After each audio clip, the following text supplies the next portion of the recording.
నమస్తే, welcome to Pragathi media. నేను ఆదిత్య. మంచు ఖడ్గమే మృత్యు అవుతుంది. ఉపేక్షిస్తే చిన్న చిన్న మంచుగడ్డలే పెను విపత్తు తెస్తాయి. అణ్వాయుధాలు ఒక లక్ష్యాన్ని మాత్రమే ధ్వంసం చేస్తాయి.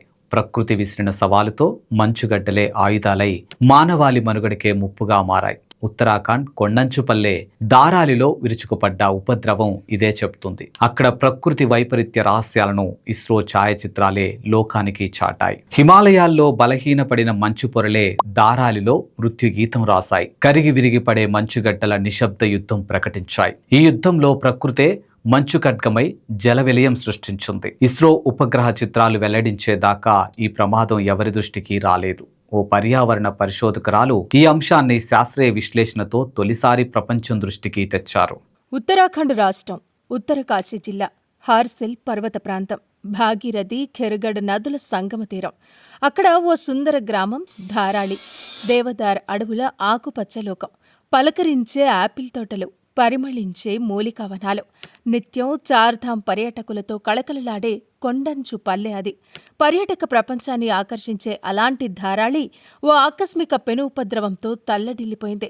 అది ఆగస్టు 2025 5వ తేదీ మంగళవారం మధ్యాహ్నం 1:30 గంటలు. హఠాత్తుగా వచ్చిన మెరుపు వరద గ్రామాన్నే కాక చుట్టూ సమీప పల్లెల్లోనూ విధ్వంసం సృష్టించింది. ఆనాడు హిమానీ నదాలు అంటే గ్లేసియర్స్ పెలుసుగా మారి విరుచుకుపడ్డాయి. మెరుపు వరదల్లో 6 చనిపోయారు. కానీ పర్యాటకానికి ఆరో ప్రాణం లాంటి దారాలి గ్రామం గుండె చెదిరింది. అది మెగా విస్ఫోటంతో వచ్చిన ఉపద్రవంగానే భావించారు. కానీ అసలు వాస్తవం వేరే ఉందని ఇస్రో ఉపగ్రహ చిత్రాలు నిరూపించాయి.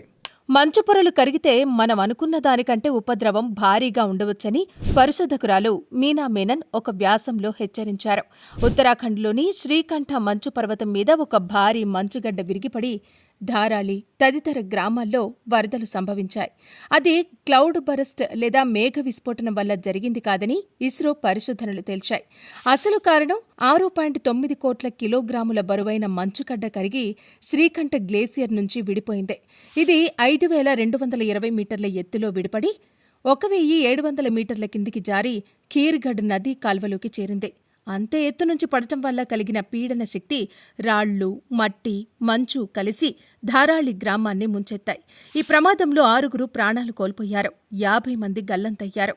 గ్లేసియర్ ముక్కలై మంచుగడ్డల ప్రవాహ ఉధృతి పెరిగింది. జల ప్రళయమైంది. దారాలి జీవన రేఖను తల్లకిందులు చేసింది. ఎన్డీఆర్ఎఫ్ సిబ్బంది 70 మందిని కాపాడారు. 50 మంది ఆచూకీ తెలియలేదు. 6 మృత్యువు కబలించింది. పర్యాటక అతిథి గృహాలు కొట్టుకుపోయాయి. 25 హోటళ్లు విధ్వంసమయ్యాయి. పర్వతాల మీద మంచు కరిగి తిరిగి పేరుకుపోయి ఏర్పడే గుంతలే నివేషన్ జోన్లో. హిమానీ నది రక్షకం మంచుపొర తొలగిన తర్వాత బయటపడిన అస్థిర మంచు మొక్కలు, ఐస్ ప్యాచ్లు. ఇది చర్మం పొర తొలగిన తర్వాత బయటపడిన గాయం లాంటిదే.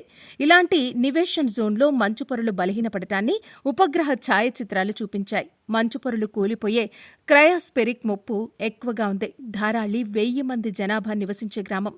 ఆకస్మికంగా శ్రీకంఠ గ్లేసియర్ నుంచి ఉర్లిపడిన భారీ మంచుగడ్డ తాకిడికి వరద నీరు శకలాలు, శిథిలాల బురదతో ప్రవాహంలో వచ్చిపడింది. దీంతో పెను విధ్వంసం జరిగింది. పర్వతాల మీద మంచు పేరుకుపోయే ప్రదేశాల్లో రక్షక పొర తొలగిపోతే పెను ప్రమాదమే. కానీ శాస్త్రవేత్తలు ఇప్పటిదాకా ఈ ప్రమాదాన్ని పట్టించుకోలేదు. ఈ నిర్లక్ష్యమే పెద్ద విపత్తుకు కారణమైంది. దేశాలు ఆయుధాలతో యుద్ధం చేస్తాయి. కానీ ప్రకృతే ఒక జలఖడ్గమై మంచు మృత్యువులా తరుముకొస్తే ఏ ఆయుధాలతో ఎదుర్కోవాలి? విపత్తును ముందుగా పసిగట్టి హెచ్చరించే ఉపగ్రహ అప్రమత్త వ్యవస్థను ఏర్పాటు చేసుకోవాలి. ప్రపంచ దేశాలు తయారు చేసినటువంటి అణుబాంబుల కంటే మంచు కరగటమే మానవాళికి పెద్ద ముప్పు. మంచు ఖడ్గాలే పదునైన ఆయుధాలై కబలించే ప్రమాదం ఉంది. మంచు కరిగితే నాగరికతే మునిగిపోతుంది. ఇలాంటి మోర్ అప్డేట్స్ కోసం చూస్తూనే ఉండండి ప్రగతి మీడియా. ప్రగతి మీడియా ఛానల్ని సబ్స్క్రైబ్ చేసుకోకపోతే సబ్స్క్రైబ్ చేసుకోండి. Thank you.